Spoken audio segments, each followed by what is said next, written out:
you get to actually say that you work with people who perform superhuman tasks because they do. And so what you need to do is honor that and show that. The woman on the left, she's got, it's hard to tell there, but she's got a snow shovel in her hand. And she lives here in Atlanta where it doesn't snow very often, very much, very often. Maybe every 3 years we get a little. So the city doesn't come along and remove it because it's not worth it economically to have the equipment. So this woman lives in a nice neighborhood in one of the suburbs, and we all woke up to a bunch of snow one day, and she went out and shoveled it off. And she took this video and posted it on the studio's social media and said, "Look at me. I cleaned off my driveway. I cleaned off my sidewalk. Then I went down to the next door neighbors and did it for them too. And I only was able to do this because I've been working out with you these last few months." She had a big smile on her face. She couldn't have been happier.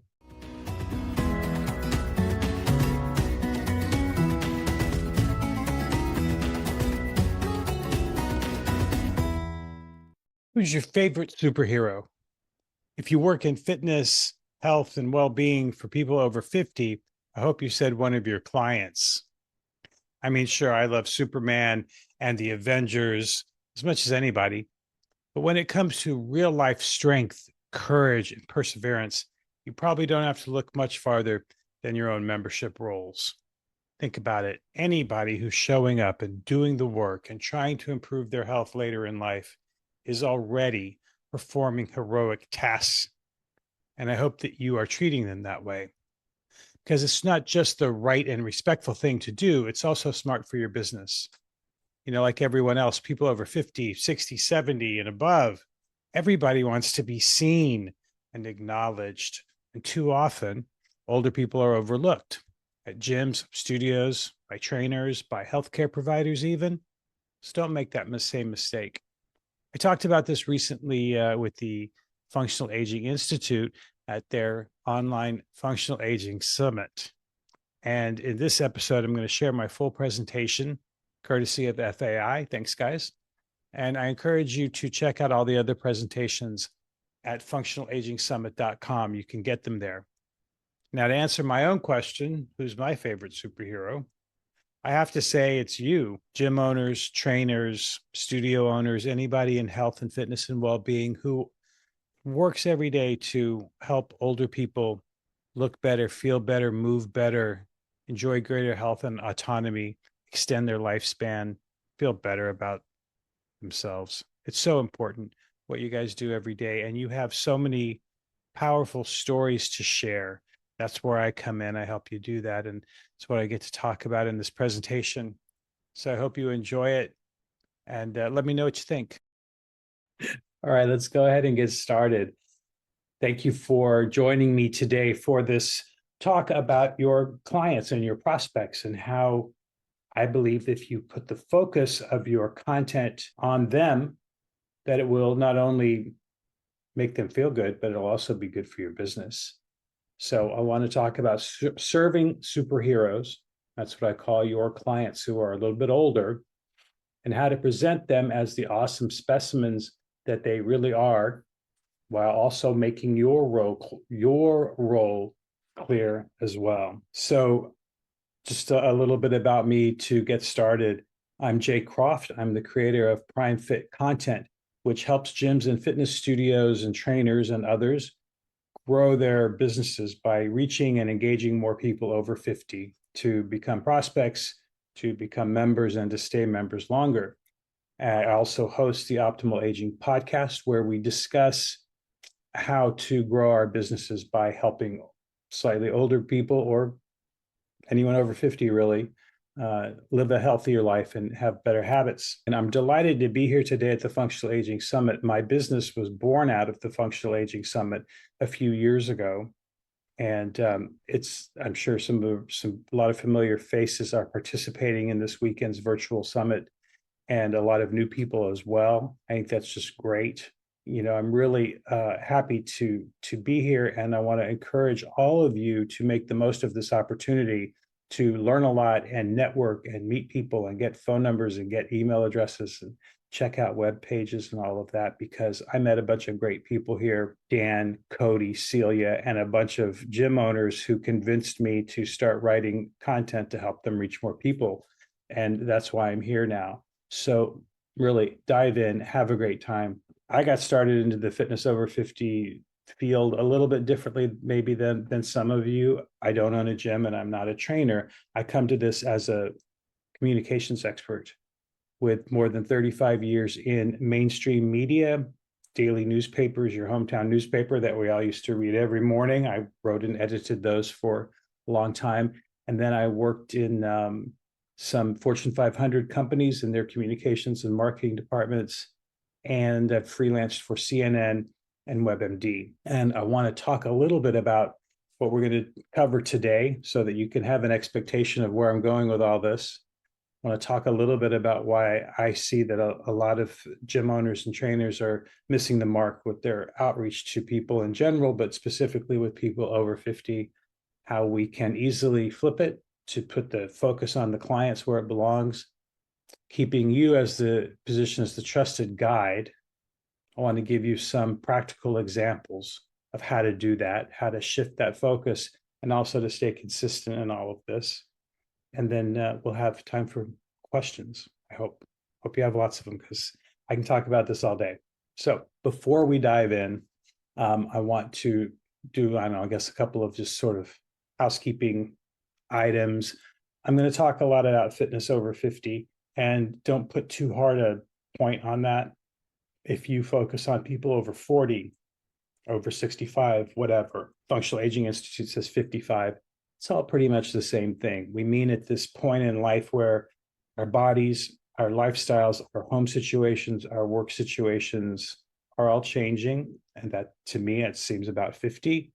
And where people are starting to look at their future in a different way, because previously they were looking at a lot of working years and raising kids and the body always being there for it to work perfectly, right? But now things are a little bit different when we get up to around 50. Our bodies change, our health needs change, our fitness needs change, that kind of thing. And then secondly, before we get to the superheroes, I want to put the broader context of that into the idea of what are superheroes in?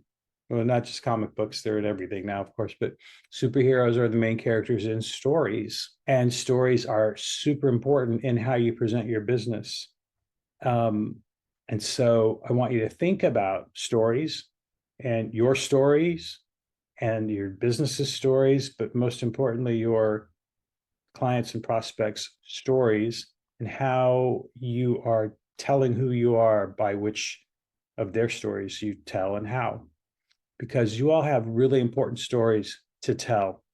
They can help you reach more people, help more people live better lives, and you can move them to take that action that maybe they know they should, but something's holding them back. They're not quite sure. You can make that emotional connection with the right kind of story and the right kind of content to improve those lives and improve your business.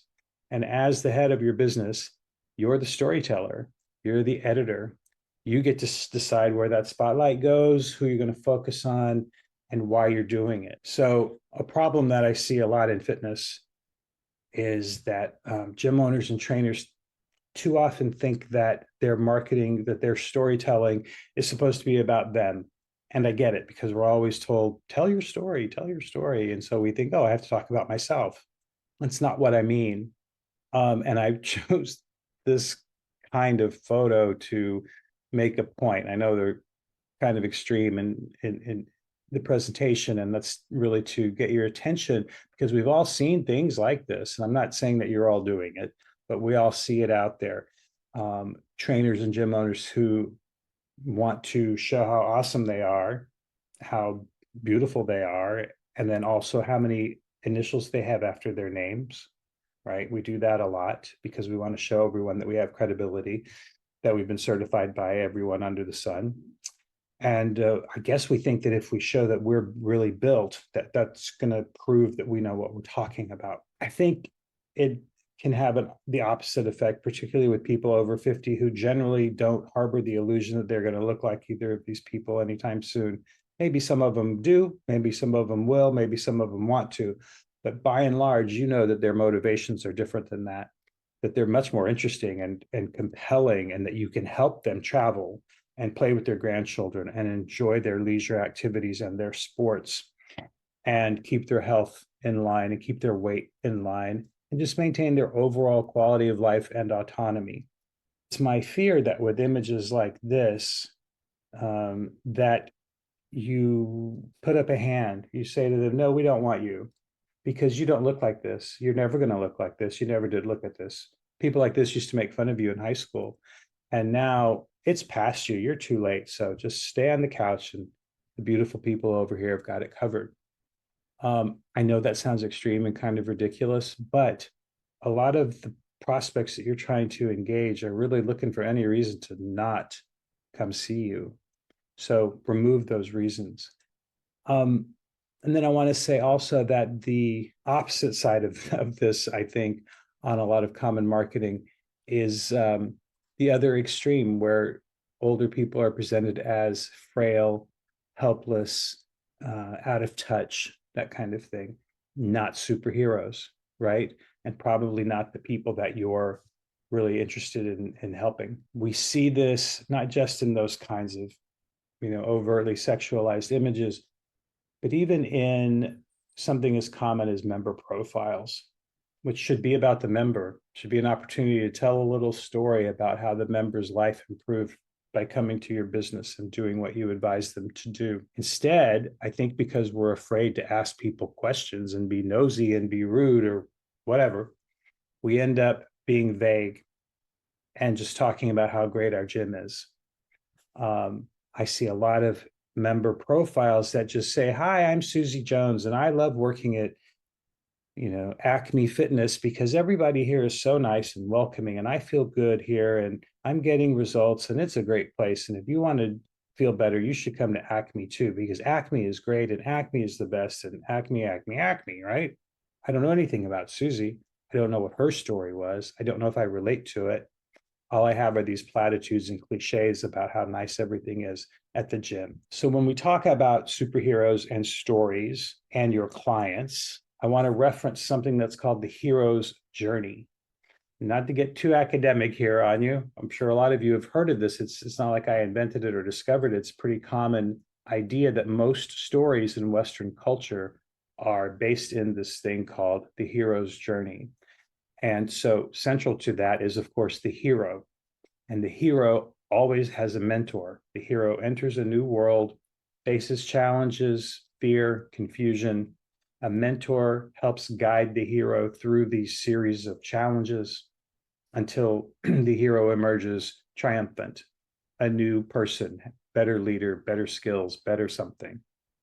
I want to give a couple of examples that we're all familiar with here so that you know what I'm talking about. This photo, of course, is from Star Wars with Obi-Wan Kenobi and Luke Skywalker.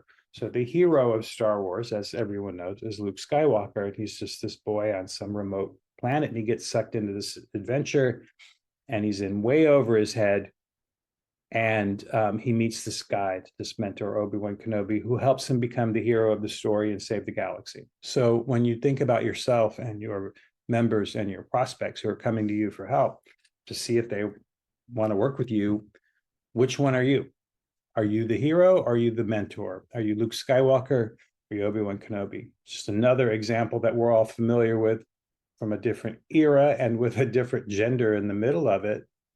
Dorothy landed in Oz, overwhelmed, had to go on this journey, had to go on this freaking yellow brick road to go meet some wizard just so she could get home to Kansas, right? And who helped her? A lot of people helped her, but her mentor in this was Glinda the Good Witch.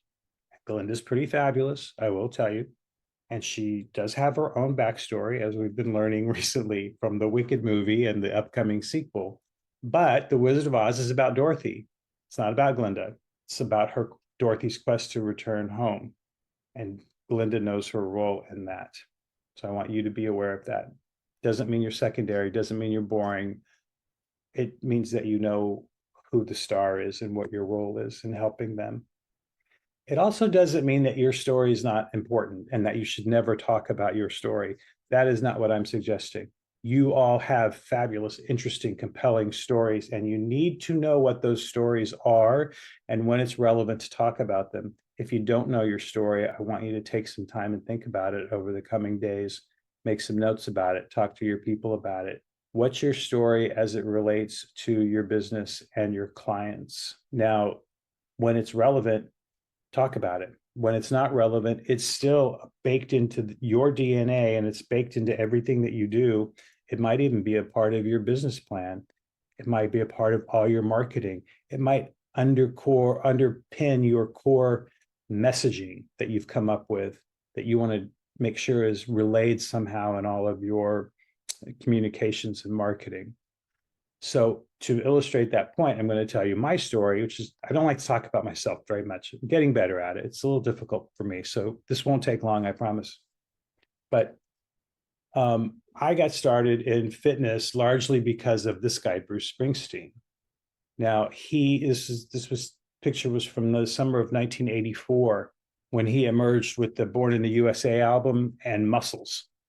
And previously, Springsteen had been a scrawny, runty, scruffy little street urchin, right?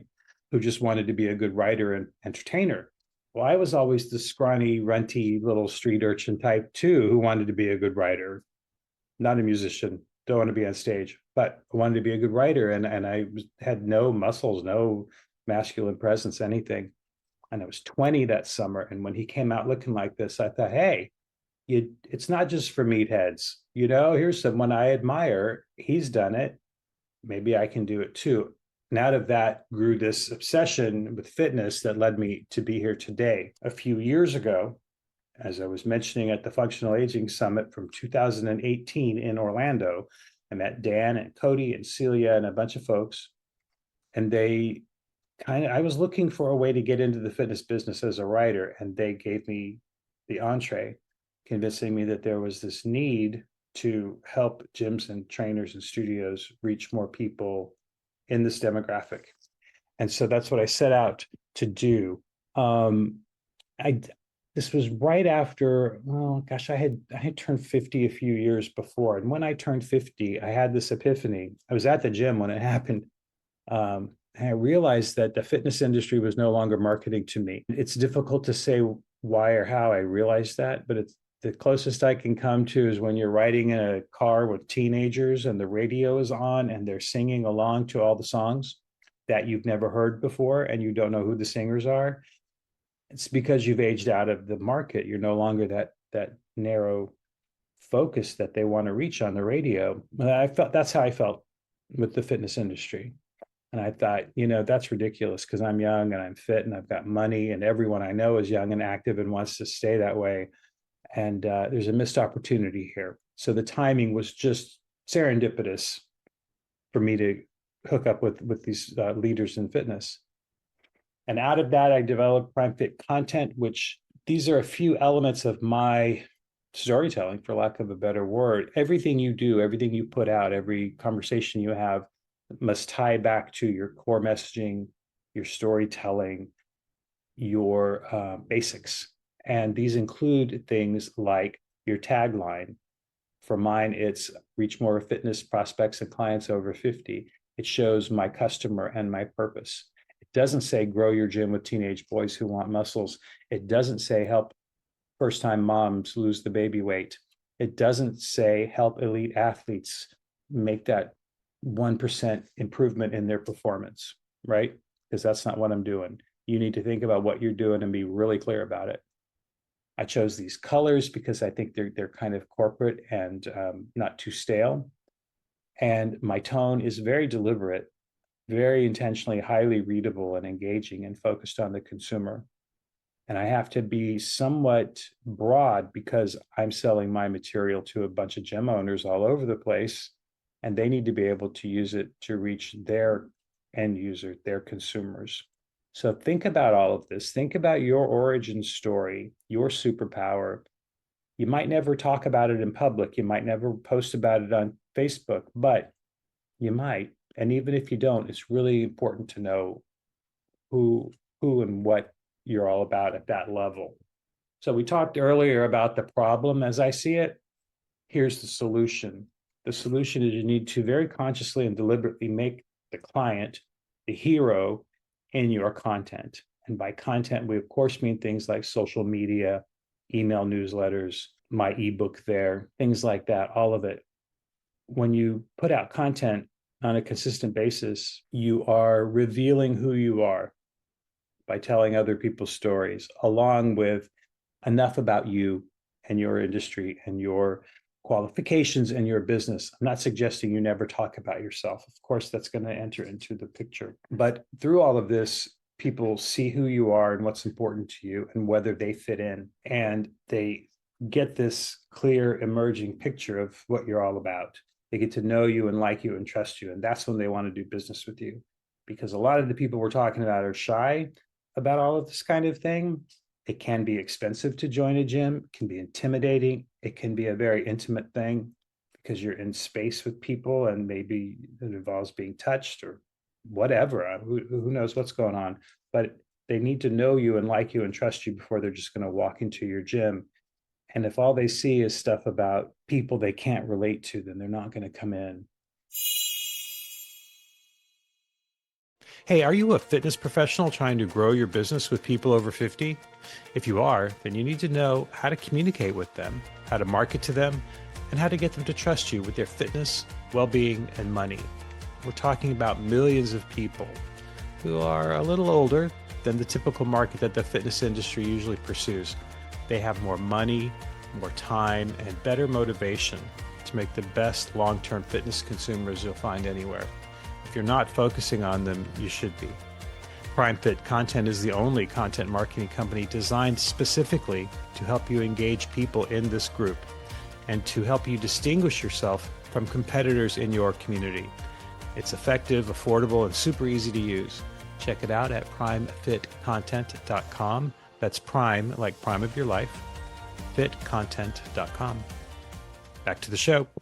So again, whether it's podcasts, speeches, your website, it's all important. And not just the text, but the photos too. I I do a lot of consulting with gyms who want to learn how to get a hold of their image and their communications and their content, in addition to providing the content to let them do that. And I was talking to a gym owner in California a few years ago, and he lived in one of those tri-county regions in sort of semi-rural Northern California. And he was frustrated because he said his was the only gym in the tri-county region that focused on people over 50, and yet nobody over 50 ever came into his gym. I said, well, let's take a look at what you're putting out to the world. And the first stop was his website, which had precisely 0 words or images of or related to people over 50. In fact, it was very much 20 and 30 something. A lot of very young people, traditionally fit, traditionally attractive, with even a lot of content about natal, prenatal, and postnatal fitness for women who are, thinking about being pregnant, might be pregnant, or have recently been pregnant. It's like, dude, what are you talking about? Do you not see that disconnect, that dissonance? We need to bring it all together, because you can talk all you want, but when people see what you're doing and what you're putting out to the world, that's where they get a sense of what you're really all about. So let's talk about how you can shine that spotlight where it's best used for your business. And this is what we're talking about. We're talking about your business. We're not just talking about being nice or giving pats on the back, although those things are important.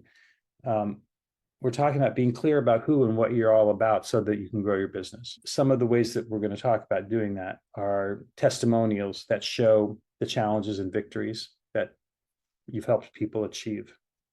Member videos, more so than videos showing your trainers doing exercise.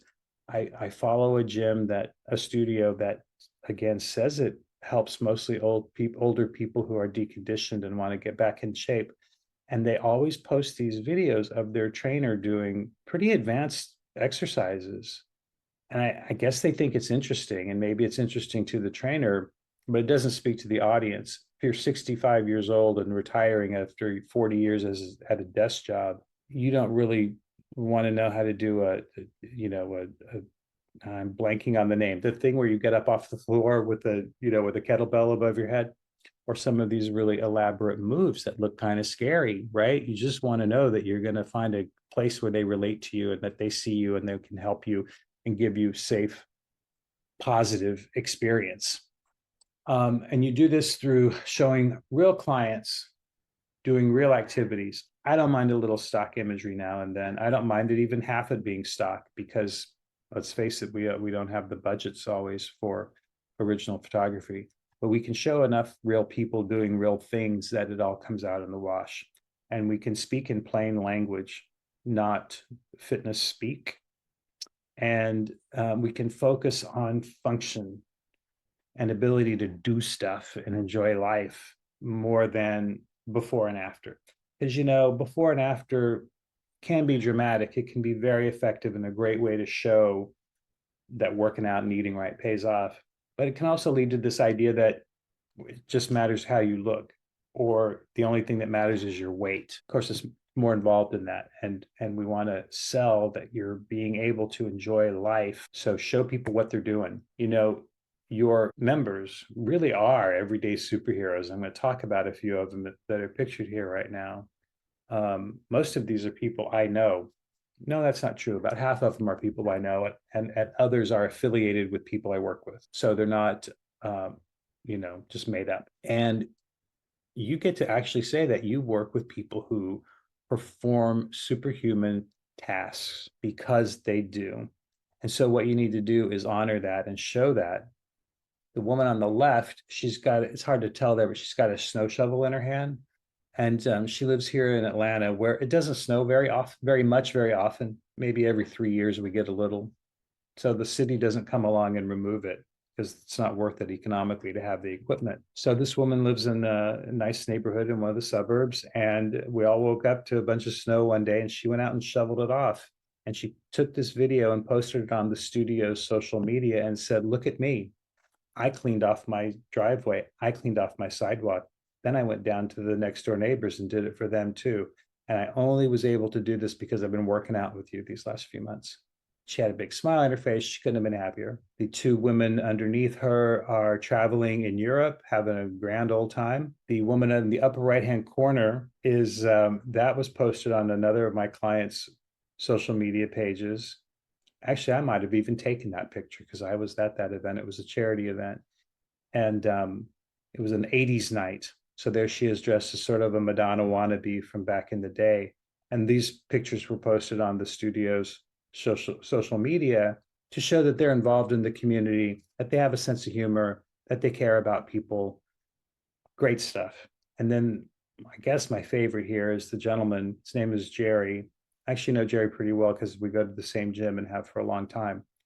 He is now, I think, 78 years old, and this photo was taken 1 or 2 years ago. Jerry's story is that in anticipation of his 75th birthday, he decided he wanted to run his first Spartan race. So he'd been working with a trainer for a while, and he went to the trainer and told him this goal, and they did it. And they worked really hard, and they got Jerry into shape to be Mr. Spartan man, put a big S on his chest, right? There's a superhero for you.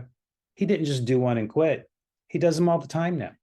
Sometimes he does 3 in one weekend because they have 5K, 10K and marathon level. I think he's 78. This is great stuff.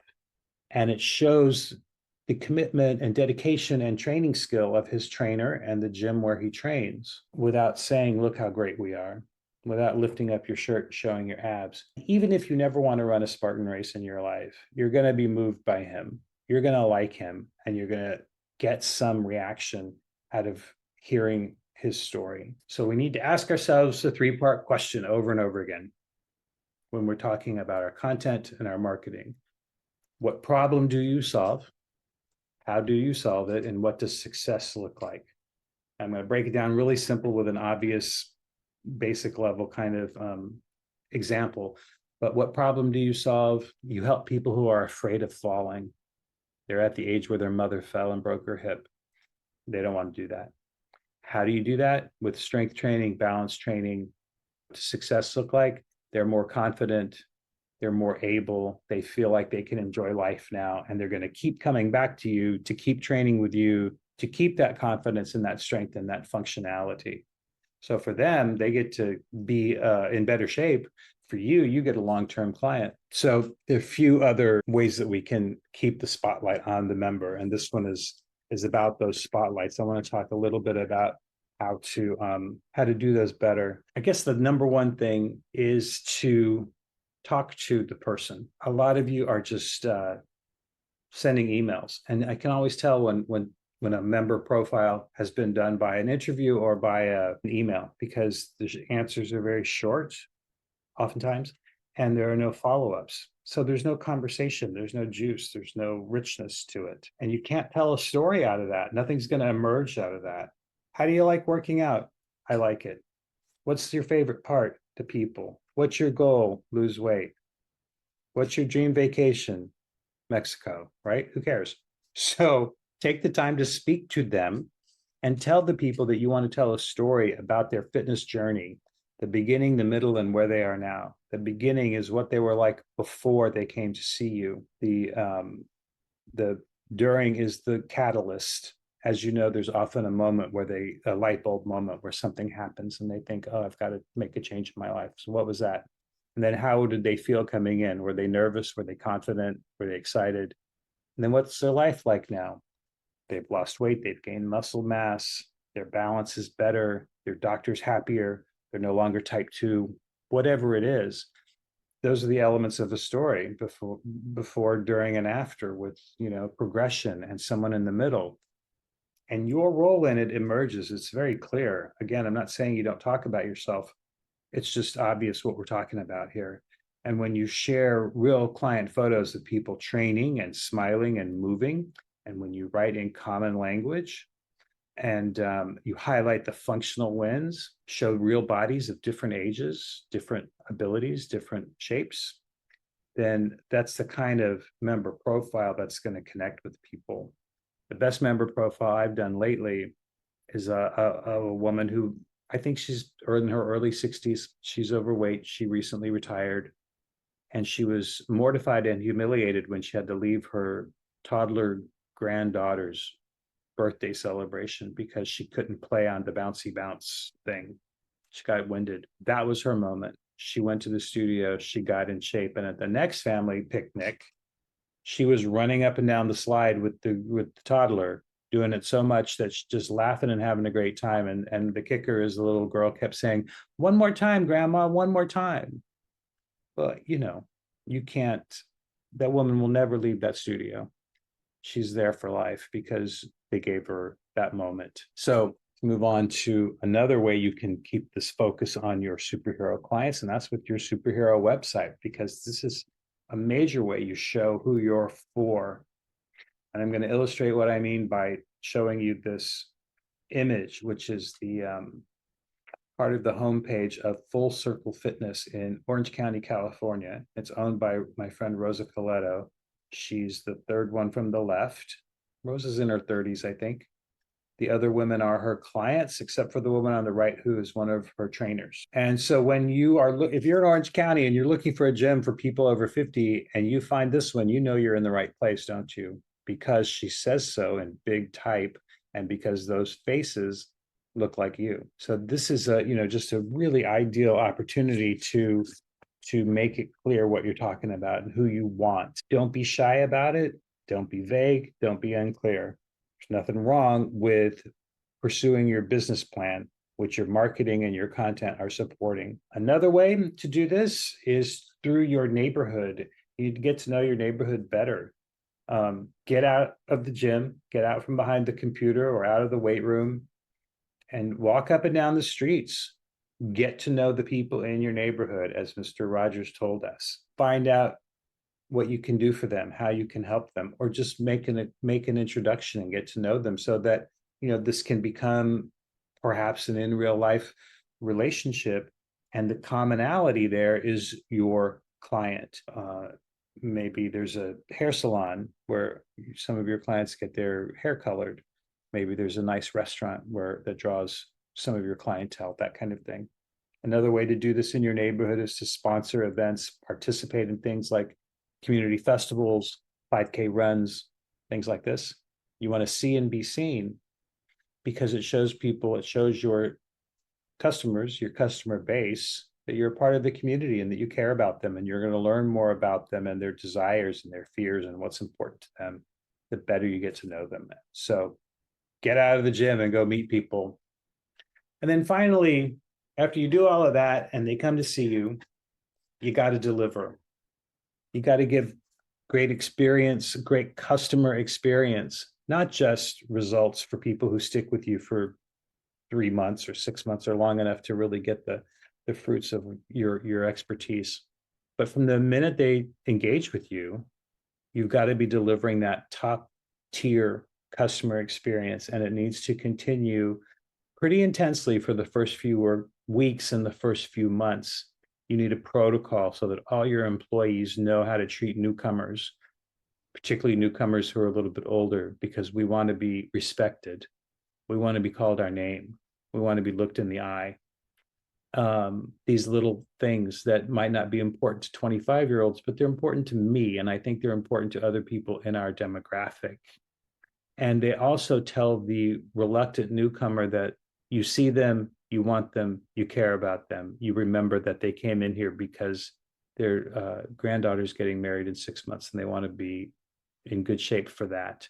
You remember that they've got a vacation coming up in 6 weeks, whatever it is, and your people do too. So deliver on that customer experience by developing one. And if you don't have one for newcomers, I want you to meet with your team and put one together. You can't just lure them in and then throw them in with the Gen Pop, so to speak. It's okay. They don't all need hand-holding. I don't need hand-holding. I'm thoroughly comfortable in any fitness environment. But for those who are not, you need to be prepared, because these people are in need of your help. They're in need of your attention so that you can mentor them, you can guide them, just like Glenda did for old Dorothy and Obi-Wan Kenobi did for Luke Skywalker, so that you can help them become the person they want to be, the hero of their story on their journey. And then you highlight their stories and your role in it becomes apparent, and it's clear, it's simple, it's compelling, and a story emerges about you. Your story emerges that this is what you're all about. And that's all I have to say at the moment. So I want to take your questions, curious to see what your experiences are. So let's have them. Okay, here we go. Thanks, guys. Celia says, how do we maintain positivity when the journey and progress are non-linear and may even have setbacks? Well, that's a great question, Celia. And all of you know that there are setbacks for any of your clients, for any of us toward any goal. And the great thing about working with people who are a little bit older is that they've been through life a little bit. They've had other goals. They've tried to do other things and succeeded at them. Maybe they've tried at other things and failed at them or gave up. Fitness, not necessarily related to fitness, but it could be. So we celebrate the little victories. We point out from the beginning that there will be setbacks, to expect them, that this is just part of the process, that getting fit, staying fit, living a healthy lifestyle isn't something it's not one and done. You don't walk in and buy something or do something one time or for 6 weeks or for 3 months or whatever, and then you're done. That it's a lifestyle that you're doing for your health, and that over time, if you're consistent, you're going to get closer to your goals and be healthier and feel better about yourself, particularly as you age. The better you get to know your client, the more you can provide feedback that's meaningful to them. But I think it's just being realistic. And I think by the time you're 50 or 60 years old, you understand that it's not just always a simple linear step. If I do this, then this will be the result. Wise Moves Fitness says, how often should we be posting on social media? Well, I recommend Facebook being your main social media channel. You can also do Instagram because Instagram and Facebook are now part of Meta, and it's easy to post on both of them at the same time. And I recommend that you post something at least once a day on Facebook. Now, some of you might think that's excessive. Maybe for your particular situation, it is. I'm not an expert on your business or your community or your audience, but I think for most of you, you need to be getting something out there once a day on Facebook.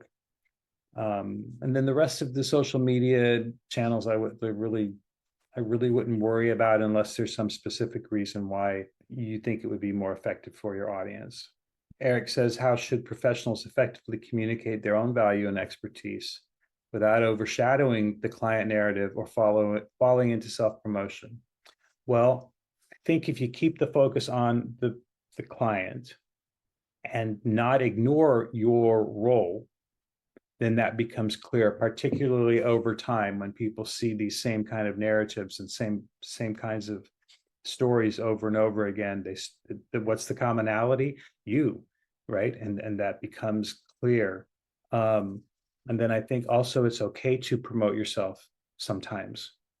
Just do it in a way that is respectful of your audience. And I started with the Mr. Abs and the girl with the waist like this because I don't think that's particularly respectful of your audience.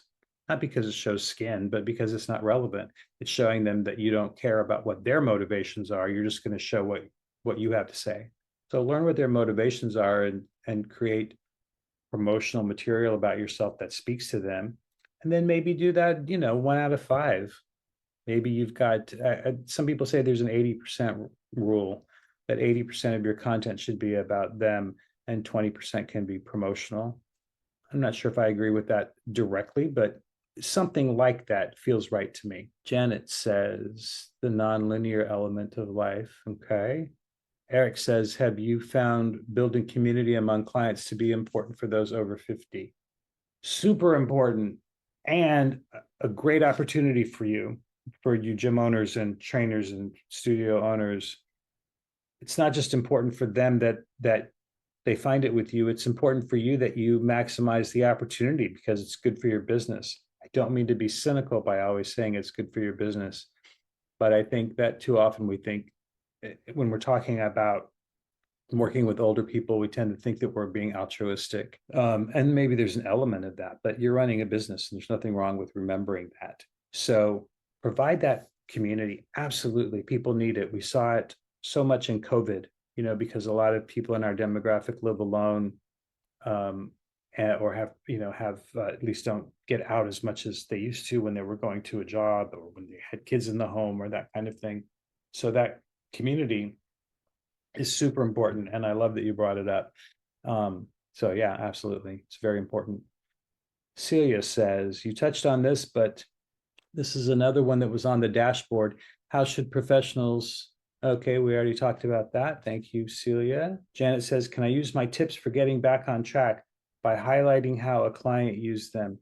Yeah, I think so. I recommend when you tell the client stories, oftentimes they just stand on their own, but sometimes they reflect a specific thing that you want to highlight about your business.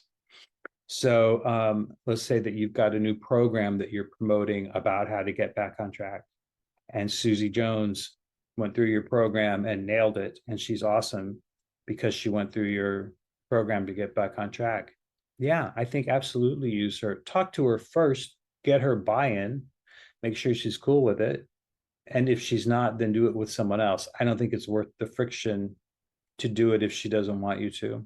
If Susie says, I don't want to be out there like that, don't do that, then don't. Find someone who does, because most people won't mind. Most people will be happy to see themselves inspiring other people. So yeah, find someone who exemplifies something you're proud of. One of the gym owners who got me started in this, Dina Medina of Active Age Fitness in California, started a nutrition program, and she asked me to write 4 profiles of clients who had gone through her nutrition program, specifically so she could say, look at my clients who went through my nutrition program. So absolutely, you bet. Smart. Any more questions, y'all? Well, I would love to hear from you. My email is primefitcontent.com. That's prime, like prime of your life, fitcontent.com. You can check me out there about my content services and let me know if you're interested in how I can help you consulting on your communications or just providing you the content to use in your emails and social and blog posts. And I would love to hear from you. Have a great summit.